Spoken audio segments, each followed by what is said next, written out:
Bonjour, voici comment transférer un site de serveur à serveur. Alors, tout simplement, aller dans la section Transfert et ensuite, on vient cliquer sur Transfer Tool, juste ici. On arrive dans cette section qui est le Transfer Tool. Ici, on met l'adresse du serveur en question. Notez qu'on peut transférer soit un site de site à site ou aller directement chercher tous les sites d'un serveur et en choisir un des sites que l'on veut transférer sur ce serveur actuel. Alors, il faut bien en premier se positionner sur le serveur qui va recevoir le site en question. Alors, moi, je suis sur le serveur qui va recevoir le site et puis maintenant, ce serveur va accéder au serveur distant qui contient le site.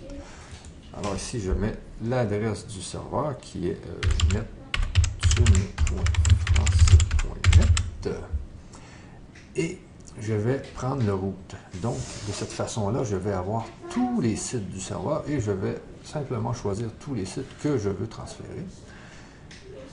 Et ici, on peut y aller avec le password. Alors ici, tout ce qu'on a à faire, c'est vraiment cliquer sur Fetch Account List.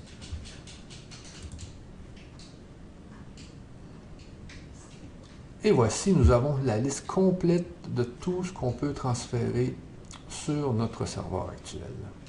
Alors ça, c'est la liste de tous les sites qui sont sur le serveur distant duquel je veux importer un site. Alors ici, je mets le site que je recherche. Et voilà. Donc, je viens ici et je dis que c'est un Express Transfer, ce qui fait en sorte que le site va être transféré au complet et le changement des DNS va se faire automatiquement pour qu'il pointe dès maintenant sur ce nouveau serveur. Alors ici, on regarde si on a ici habituellement la bande passante, je ne la coche pas.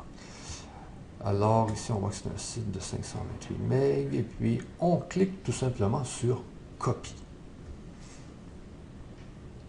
Et maintenant, tout ce qu'on a à faire, c'est vraiment d'attendre que la copie soit terminée.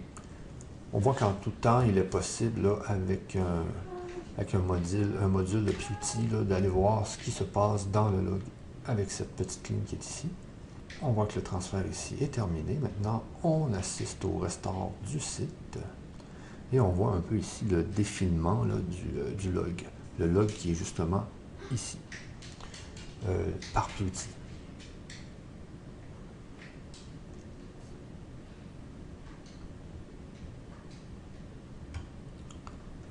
Et voilà, on voit que le transfert est complètement terminé. Donc, pas de warning, pas de failed, tout s'est bien déroulé. Maintenant, tout ce qu'on a à faire, c'est d'aller vérifier le site. Alors, voici, c'était pour le transfert d'un site de serveur à serveur en utilisant vraiment le route pour avoir la liste de tous les sites qui sont transférables. Alors, j'espère que cette vidéo vous a bien aidé. À la prochaine!